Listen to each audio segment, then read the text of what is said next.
Hello everyone, and welcome to today's installment of Beyond the Mask. Today we're going to be taking a look at Scream 3, or rather the first original Scream 3 draft before the finalised version of the movie hit theatres. One of the main reasons for this video is to highlight something that the original draft for the movie provided that the final version didn't. And what I mean by the original draft is the first version of Scream 3 as we know it, not Kevin Williamson's Cult of Ghostface script. In Ehren Kruger's first draft, there are many noticeable differences that he was eventually asked to change by the studio due to the level of violence in the scenes. At the time, the Columbine Massacre was fresh in everyone's minds, and it resulted in a huge discussion surrounding the violence movies were projecting on the screen.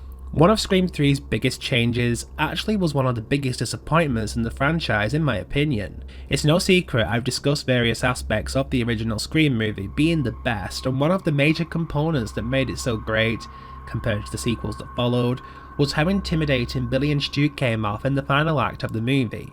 To me, Roman Bridger in Scream 3 may have been an interesting character from a story perspective, but I didn't find him intimidating or scary in the final, making his reveal great for its story, but a little lackluster due to him not really appearing threatening in the final act of the movie.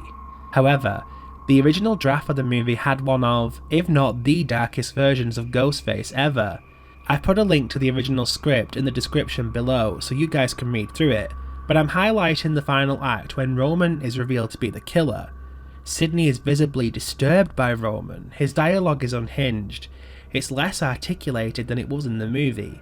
One of the main things that absolutely blew my mind is that right in front of Sidney, Roman stabs himself multiple times. This isn't like Billy and Stu stabbing each other, nor is it similar to Jill plucking up the courage to stab her own shoulder in Scream 4. Roman literally just stabs himself with ease and proceeds to yell, "See Sidney, as amateur as Billy and Stu were, they laid the groundwork for this. See Sidney, they also set the stage for you, introducing the world to Sidney the victim, Sidney the survivor, Sidney the star."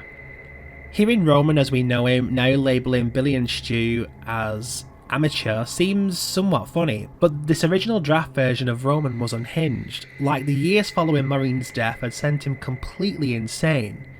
This would have been amazing to see on screen. As I said earlier, I felt the cuts and edits for Scream 3 stripped back Roman's character incredibly. Having this deranged psychopath as the mastermind behind the attacks from the beginning would have been fascinating and in my opinion would have increased Roman's unmasked threat level significantly. Would you like to have seen Roman more in vain with the original draft, or was you happy with the version we got? Share your thoughts below.